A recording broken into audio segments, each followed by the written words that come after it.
नमस्कार भक्तों, स्वागत है आपका स्पिरिचुअल वर्थ कथा में। आइए, आज गुप्त नवरात्रि का 7वां दिन है और माँ काल रात्रि पूजा और उसकी कथा, संपूर्ण कथा आप सभी भक्तों के लिए। आइए कथा को प्रारंभ करते हैं। ब्रह्मांड में जब जब अधर्म बढ़ता है तब तब आदि शक्ति किसी न किसी रूप में प्रकट होकर धर्म की रक्षा करती है। कभी वह माँ दुर्गा बनकर महिषासुर का वध करती है, कभी माँ चामुंडा बनकर चंड मुंड का संहार करती है।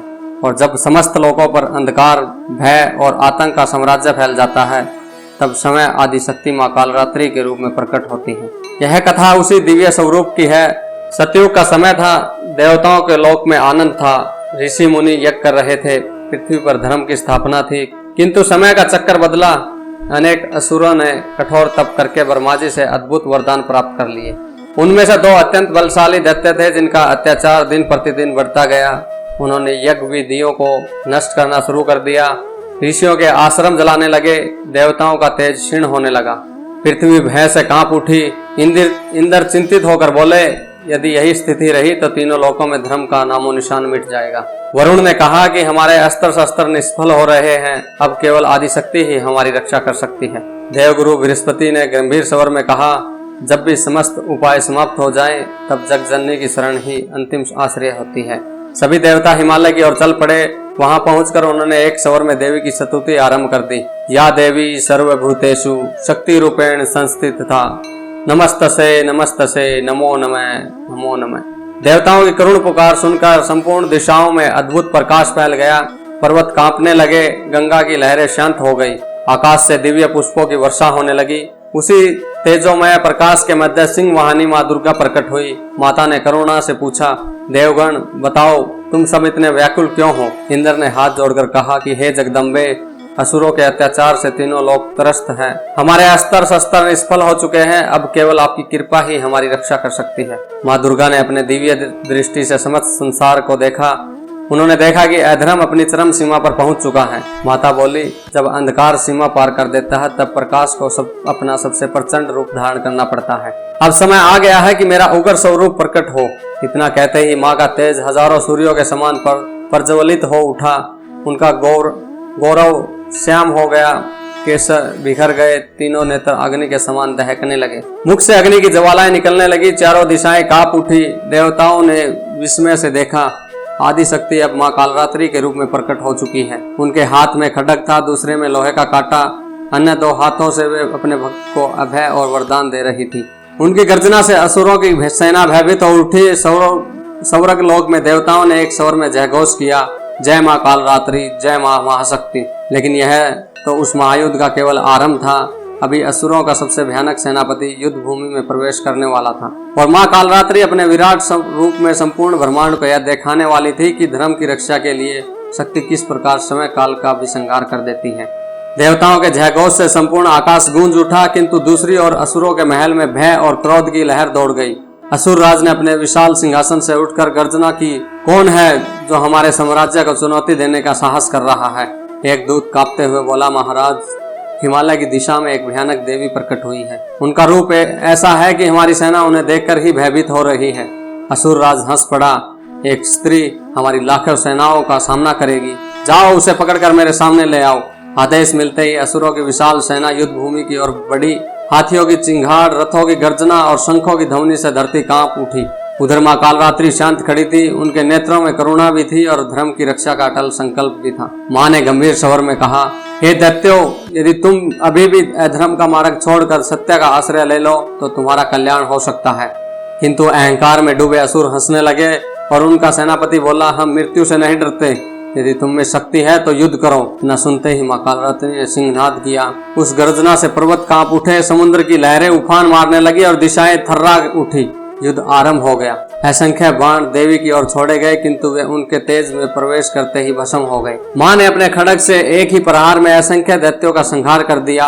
उनके प्रत्येक कदम से अधर्म की शक्ति क्षीण होने लगी। देवता आकाश से यह दिव्य युद्ध देख रहे थे।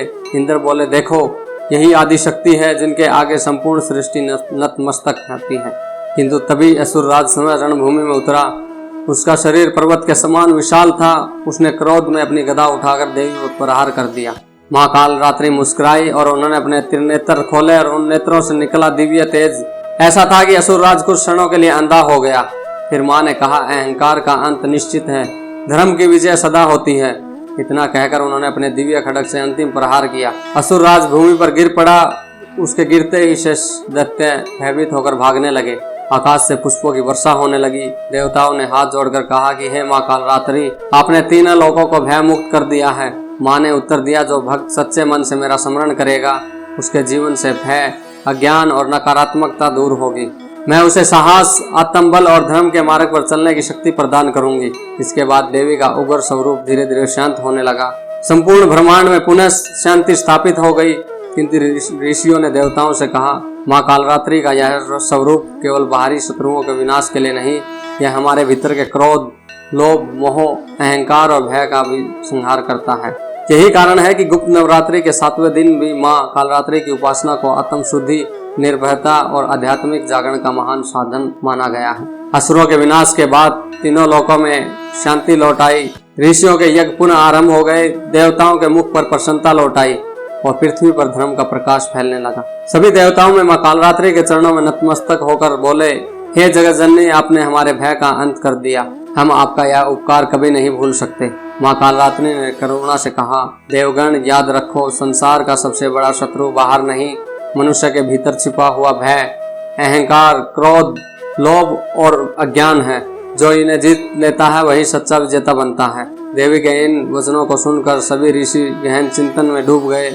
उसी समय महर्षि नारद वहां पहुंचे और उन्होंने विनम्रता पूर्वक प्रश्न किया, हे आदि शक्ति, कलयुग में जब मनुष्य चारों ओर से दुख, भय, रोग, शत्रु और मानसिक अशांति से घिर जाएगा, तब वह आपकी कृपा कैसे प्राप्त करेगा। माँ कालरात्रि मुस्कुराई और बोली, जो श्रद्धा, संयम, निष्कपट भाव से गुप्त नवरात्रि के 7वें दिन मेरा स्मरण करेगा, सत्य का पालन करेगा और किसी का अहित नहीं करेगा, मैं उसके जीवन के अंधकार को दूर कर दूंगी। फिर माता ने आगे कहा, मेरी पूजा केवल दीप, पुष्प, नैवेद्य से पूर्ण नहीं होती। सच्ची पूजा है निर्भय बनना, सत्य बोलना, धर्म का पालन करना और कमजोर की रक्षा करना। नारद मुनि ने वीणा बजाते हुए देवी की स्तुति की, नमो देवीय महादेवीय शिवाय स्तत नमः, नमः प्रकृते भद्राय नियता प्राणातय समतामम। यह सुनकर संपूर्ण वातावरण दिव्य ऊर्जा से भर गया। महर्षियों ने बताया कि गुप्त नवरात्रि के 7वें दिन साधक प्रातः स्नान कर स्वच्छ वस्त्र धारण करे, माँ को लाल व गहरे रंग के पुष्प अर्पित करे, गुड़ का भोग लगाए, प्रज्वलित करे और श्रद्धा पूर्वक देवी के नाम का स्मरण करे। सबसे महत्वपूर्ण बात यह है कि मन में किसी के प्रति द्वेष न हो, साधना पूरी श्रद्धा के साथ की जाए। माँ धूमावती का गुड़ संदेश। उसी समय ऋषियों ने 10 महाविद्याओं में से माँ धूमावती का भी स्मरण किया। उन्होंने कहा कि माँ धूमावती सिखाती है कि जीवन में आने वाले दुख भी आत्मज्ञान का मार्ग बन सकते हैं। जो व्यक्ति विपरीत परिस्थितियों में भी धैर्य नहीं खोता, वह अंत ईश्वर की कृपा प्राप्त करता है। इसलिए गुप्त नवरात्रि का 7वां दिन केवल शक्ति का ही नहीं बल्कि धैर्य, वैराग्य, आत्मबोध का भी पर्व माना गया है। समय बीतता गया लेकिन माँ कालरात्रि की महिमा तीनों लोकों में गूंजती रही। आज भी ऐसी मान्यता है कि जो भक्त सच्चे मन से माँ का स्मरण करता है, उसके जीवन से भय कम होता है, आत्मविश्वास बढ़ता है और धर्म के मार्ग पर चलने की शक्ति प्राप्त होती है। इस प्रकार माँ कालरात्रि हमें यह अमूल्य संदेश देती है कि अंधकार कितना भी गहरा क्यों न हो, एक दिव्य प्रकाश उसे समाप्त कर सकता है। उसी प्रकार मनुष्य का साहस और ईश्वर में विश्वास उसके जीवन के सबसे कठिन समय को भी पार कर सकता है। जय माँ कालरात्रि, जय माँ धूमावती, जय माता दी। एक भक्त की परीक्षा और माँ की अद्भुत कृपा। आइए कथा में सुनते हैं। जय माँ कालरात्रि। महर्षि नारद ने एक बार भगवान शिव से प्रश्न किया कि हे महादेव, क्या कलयुग में भी माँ कालरात्रि अपने भक्तों की उसी प्रकार रक्षा करती है जैसे उन्होंने देवताओं के की थी? भगवान शिव मंद मंद मुस्कुराए और बोले, देवर्षि, आदि शक्ति की कृपा कभी समाप्त नहीं होती। मैं तुम्हें एक सत्य घटना सुनाता हूँ। बहुत समय पहले एक छोटे से गांव में सोमदत्त नाम का एक निर्धन ब्राह्मण रहता था। वह अत्यंत धार्मिक, सत्यवादी और माँ दुर्गा का अन्य। हर वर्ष गुप्त नवरात्रि आने पर वह 7 दिन उपवास रखता, दीप जलाकर पूरी श्रद्धा से माँ का स्मरण करता। किंतु उसका जीवन कठिनाइयों से भरा था। घर में अन्न की कमी थी, ऋण बढ़ चुका था, परिवार बीमार रहता था और गांव के लोग उसकी गरीबी का उपहास उड़ाते थे। एक दिन उसकी पत्नी ने दुखी होकर कहा, स्वामी, वर्षों से आप माँ की पूजा कर रहे हैं, फिर भी हमारे दुख कम क्यों नहीं हुए? सोमदत्त शांत स्वर में बोला कि देवी की कृपा का समय निश्चित होता है, हमारा काम केवल श्रद्धा बनाए रखना है।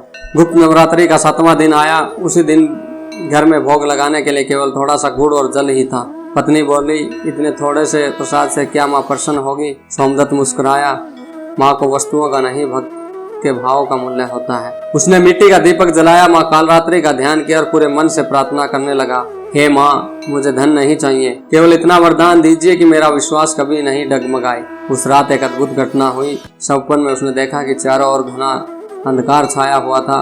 अचानक उस अंधकार के बीच दिव्य प्रकाश प्रकट हुआ। उस प्रकाश से माँ कालरात्रि प्रकट हुई। उनके उग्र स्वरूप को देखकर सोमदत्त कांप उठा, किंतु अगले ही क्षण माँ ने अपना वरद हस्त उसके सिर पर रख दिया। माँ बोली, भय मत करो, मैं अपने भगत की परीक्षा लेती हूँ पर उसे कभी त्यागती नहीं। तुम्हारी श्रद्धा ने मुझे प्रसन्न किया है। सोमदत्त की आंखों से आंसू बहने लगे और उसने कहा कि माँ, मुझे कोई बड़ा वरदान नहीं चाहिए, बस मेरे मन से भय और निराशा दूर कर दीजिए। माँ प्रसन्न होकर बोली कि यही सबसे बड़ा वरदान है। जिसके मन से भय चला जाता है उसके जीवन में सफलता के सभी द्वार खुल जाते हैं। यह कहकर देवी अंतर ध्यान हो गई।